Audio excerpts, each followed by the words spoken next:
There are a lot of public events in Fallout 76, and new events will start on your server every 20 minutes, and there are other secret events that happen more frequently, but with so many events available to you, it may be hard figuring out which ones are worth doing. So in this video, I will be showing you the best public events that you'll always want to do in Fallout 76. But before this video starts, if you're a fan of the Fallout games and the Fallout TV show, click the link in the pinned comment of this video to join my Fallout Discord server, where you can find other people to play Fallout 76 with, discuss the Fallout TV show, or just talk about anything related to Fallout. Now first up on the list are headhunts. These are the newest public event in Fallout 76, and they are started whenever another player on your server hangs up a wanted poster at Highwaytown. You can also personally hang up a wanted poster to start a headhunt whenever you want. A headhunt will send you to a location in Burning Springs to fight a very strong boss. Along with that boss are usually a few legendary bodyguards.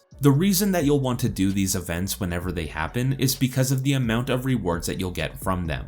The main boss will drop a 3-star legendary item. There's always at least 2 legendary bodyguards with the boss that will each drop a 1 to 3-star legendary item. And for completing a headhunt, you'll be given 3 3-star legendary items. But you'll also get other helpful items like medical supplies, ammo, and treasury notes. Now these were originally intended to be longer events, but people have really strong builds and they can clear this event out very quickly, so you will end up getting all of that loot for an event that will take less than 5 minutes to complete and can happen multiple times per hour. But on top of that, the legendary items that drop from headhunts also have a higher chance of dropping with the new legendary mods on them, making this an even better investment for your time.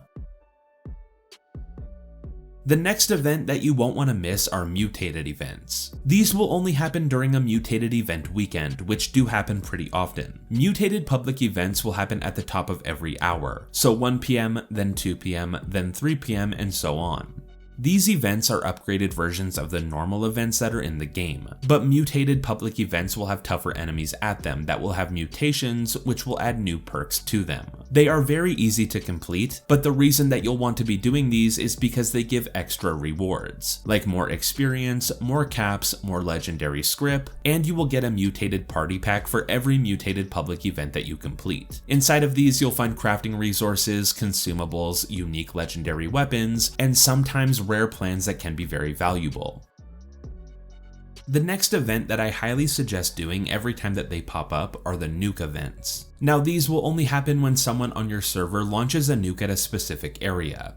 Those areas include Fissure Site Prime, Monaga Mine, Abandoned Mineshaft No. 2, and Skyline Valley. When a nuke lands at one of these areas, a public event will start which will spawn a world boss. All of these nuke world bosses are worth doing as they will give a ton of resources, unique weapons, legendary gear, and rare plans. But the one that you really cannot skip is the Scorch Beast Queen, which will spawn when someone nukes Fissure Site Prime. The reason that you don't want to miss this event is because the Scorch Beast Queen will drop prime weapon plans. These are modifications for your weapons that will convert the ammo that the weapon uses into ultrasight ammo, which will greatly increase the damage that the weapon can do. The public events for these Nuke World bosses will be Scorched Earth for the Scorch Beast Queen, a Colossal Problem for Earl, Seismic Activity for the Ultrasight Titan, and Neurological Warfare for the Storm Goliaths.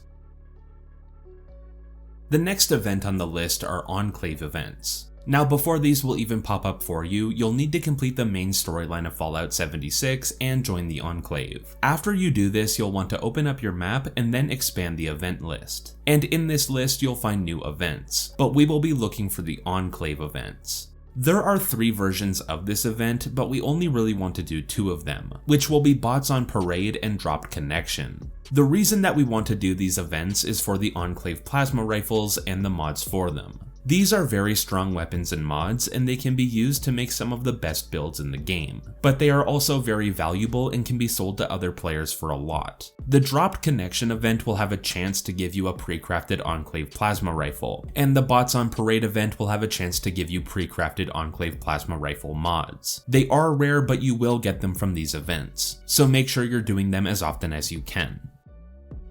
The next 2 events are Eviction Notice and Moonshine Jamboree. Now I'm grouping these 2 events together because you'll want to do these events for basically the same reason. Both of these events will have a lot of enemies at them, so you will get a lot of experience just for getting kills, and there will be a lot of loot. Eviction Notice will have more loot and there will be more legendary enemies there, so you will get more legendary items from Eviction Notice. And Eviction Notice can give you 1 of 6 unique legendary weapons at the end of it. But on top of the experience and the loot, these 2 events will give you reputation for the settlers and the raiders. Moonshine Jamboree will give you raider reputation and Eviction Notice will give you settlers reputation. The reputation grind in Fallout 76 is very, very long, because there are only a handful of daily quests that you can do every day for reputation. But you can gain reputation from these events every time you do them, so doing these events every time that they spawn will speed up the reputation grind. The next event on the list is Encrypted. This event will start when someone on your server uses a recall card to lure in the imposter Sheepsquatch. This will be a very simple event where 3 people will just need to interact with the machines around the boss to enter a damage phase. This event will be very fast and it will give you a lot of experience, some loot, some good plans like the plan for the Fixer, and legendary modules, which you will need a lot of. The next event is the Beasts of Burden event. This event isn't really that special in terms of experience. It's actually pretty basic. But currently this event will drop 2 very strong weapons, one of them being one of the best weapons in the game. Of course this can change in the future as different changes are made to the game, but there are a total of 5 unique weapons that can drop from this event, but the weapons that you're after are the Elder's Mark and the Holy Fire. The Elder's Mark is dominating the game right now and can pump out some serious damage with the right build. This weapon will come with the Furious, Rapid, and Swift legendary perks, making it basically a free god roll. The Holy Fire is also a very strong weapon, especially if you're using a heavy build, and it will melt enemies very quickly. The Tunnel of Love event is also a good event to do because it drops a very good legendary bow called Burning Love.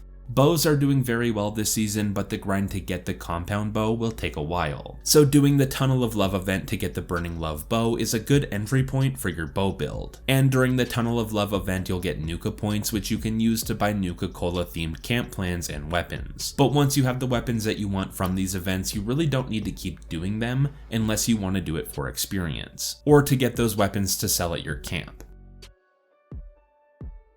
The next event is a must for new players, and that event is Uranium Fever. The reason that new players will want to do this event when it comes up is because there will be a lot of enemies here, which is good for getting experience to level up, and you will get a ton of crafting resources. Mole miner enemies, which are the enemies that you'll find at this event, will carry a lot of junk items on them and weapons, including mole miner scrap, which can be broken down for black titanium and gears. But you will also get a lot of pretty much everything else that you'll need, including a lot of steel. And you can scrap the weapons that these enemies drop to learn some new weapon mod plans. And the final event on this list is Radiation Rumble. The reason that this event is on the list is because it is a very high source of experience, because the event is just an 8-minute long session of killing enemies, which will get you a lot of experience and level up your scoreboard. Of course you'll get loot and legendary items, but experience is what you're really after for this event. And those are a bunch of public events that you don't want to miss in Fallout 76. But I would love to know what your favorite public events are in the comments below. I hope this video helps you, and thank you for watching.